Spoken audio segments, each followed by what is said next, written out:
ये देखिए, प्रधानमंत्री उन तमाम 8 चीतों को, उनके क्रेट्स को अब ये खोल दिया गया। और ये देखिए, पहला चीता खुद फोटोग्राफी करते हुए। ये बहुत ज़्यादा ये महत्वपूर्ण पल। आप सोचिए, 70-75 साल हो गए हमारे देश में चीते विलुप्त हो गए थे, और उस विलुप्ति के बाद कई सालों तक बहुत विचार विमर्श के बाद कि आखिरकार फिर से हमारे जंगलों में कैसे चीतों की वापसी हो सके। ये देखिए, ये वही चीते, अब हमारे नामीबिया के ये चीते अब कूनो नेशनल पार्क में पहुंच चुके हैं। ये आसपास के वातावरण को देख रहे हैं, महसूस कर रहे हैं, क्योंकि एक बहुत ही अलग इन्हें एहसास हो रहा होगा नामीबिया के जंगलों से। अब ये सीधे भारत के जंगलों में कूनो नेशनल पार्क में अब ये पहुंच चुके हैं। प्रधानमंत्री इस बहुत ही महत्वपूर्ण क्षण का लुत्फ उठाते हुए और उन तस्वीरों को अपने कैमरे में कैद करते हुए, साथ में आपने देखा मध्य प्रदेश के मुख्यमंत्री शिवराज सिंह चौहान भी मौजूद थे। कुल 8 चीतों को हिंदुस्तान लाया गया है। जैसा कि हमने बताया कि इनमें 5 मादा चीता हैं और 3 नर चीता हैं। इन 8 चीतों को आपने देखा, प्रधानमंत्री ने विशेष जो क्रेट्स थे उन क्रेट्स को खोल दिया गया, और फिर वो सभी 8 चीते अब मुक्त हो चुके हैं। लेकिन ये अभी जंगलों में नहीं जाएंगे। ये एक बहुत ही ख़ास एरिया बनाया गया है। उन्हीं ख़ास एरिया में अभी ये 1 महीने तक रहेंगे, और उसके बाद फिर इनकी लगातार मॉनिटरिंग की जा रही है। मॉनिटरिंग की जाएगी। आप देख सकते हैं इन चीतों के जो गर्दन है उस पर एक कॉलर, जो जीपीएस टैग है वो लगा हुआ है, ताकि इनकी मॉनिटरिंग की जा सके। और मैं उसी पर लौट भी रहा था कि सभी चीतों के गर्दन पर उनके नाम या फिर कोड के हिसाब से सैटेलाइट या फिर जीपीएस VHF कॉलर्स लगा दिए गए हैं। और इसी नेशनल पार्क में जो हम आपको दिखा रहे हैं, ये कूनो राष्ट्रीय उद्यान, कूनो नेशनल पार्क, इसमें एक डेटा डाउनलोड फैसिलिटी सेंटर बनाई गई है। और इस इक्विपमेंट को, रेडियो टेलीमेट्री इक्विपमेंट को खरीदने और फैसिलिटी बनाने की सारी प्रक्रिया 4 से 6 महीने में पूरी कर ली जाती है। और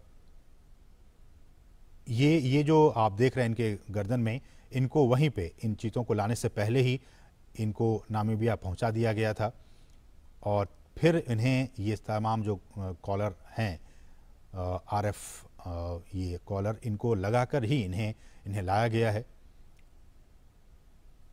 रेडियो कॉलर है इन्हें, और इनकी, ताकि इनकी जो ट्रैकिंग है, इनकी निगरानी वो हो सके रेडियो कॉलर के ज़रिए। और फिर इन्हें हम जैसे कि बता रहे हैं कि इनको आइसोलेशन में रखा जाएगा, और फिर इन्हें जंगलों में मुक्त किया जाएगा। तो ये कुछ अहम बातें हमने आपको बताई कि किस तरह से वहाँ पे इन्हें पकड़ा गया, और फिर उनके बाद उनको जो तमाम रूल्स एंड रेगुलेशंस हैं उनके ज़रिए इन 8 चीतों को भारत लाया गया है। 70 साल पहले हमारे देश में बहुत सारी चीते हुआ करते थे, लेकिन किन्हीं ना किन्हीं वजहों से वो सारे विलुप्त होते चले गए। कुछ अवैध शिकारियों के शिकार बन गए। एक भी हमारे देश में चीता नहीं बचा। लेकिन सरकार लगातार कई सालों से प्रयास कर रही थी कि हम जो हैं वो इन चीतों को वापस से एक बार फिर से लाएं, चूँकि पारिस्थितिकी तंत्र भारत का भी बहुत बेहतर है। और जैसे कि हमने कहा कि नामीबिया के जो वैज्ञानिक थे वो महीनों तक यहाँ पे आते रहे, जाते रहे, और यहाँ का जो भूवैज्ञानिक स्थिति है, यहाँ की जो जलवायु है, उनका उन्होंने अध्ययन किया। और अध्ययन करने के बाद ही वो इस नतीजे पर पहुँचे कि इन तमाम चीतों को मध्य प्रदेश में जो कूनो नेशनल पार्क है, वहाँ की जो स्थिति है, परिस्थिति है, जलवायु है, उसके हिसाब से छोड़ना ज़्यादा उचित होगा। तो उसके बाद ही ये फैसला लिया गया। और हमने आपको बताया कि इन तमाम चीतों के गर्दन में रेडियो कॉलर लगे हुए हैं, ताकि इनकी मॉनिटरिंग की जा सके। और विशेष हमने बताया कि आपको चिनूक हेलीकॉप्टर के ज़रिए इनको यहाँ पे लाया गया। और प्रधानमंत्री मोदी, आप देख सकते हैं, इनको विशेष जो क्रेट्स थे उनको खोलकर, और प्रधानमंत्री ने इनको खुद वहाँ मुक्त किया। वो वहाँ पे अब विचरण कर रहे हैं।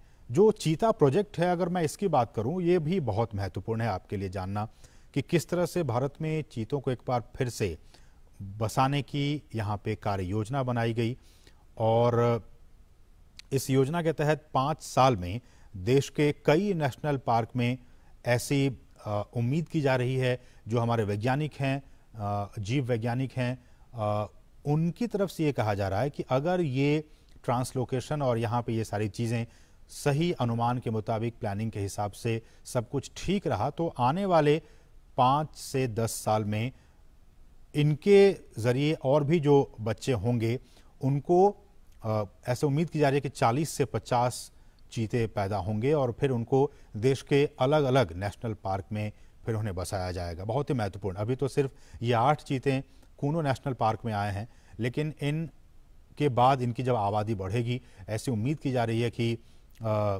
40 से 50 के तादाद में इनकी आबादी होगी आने वाले 5 सालों में।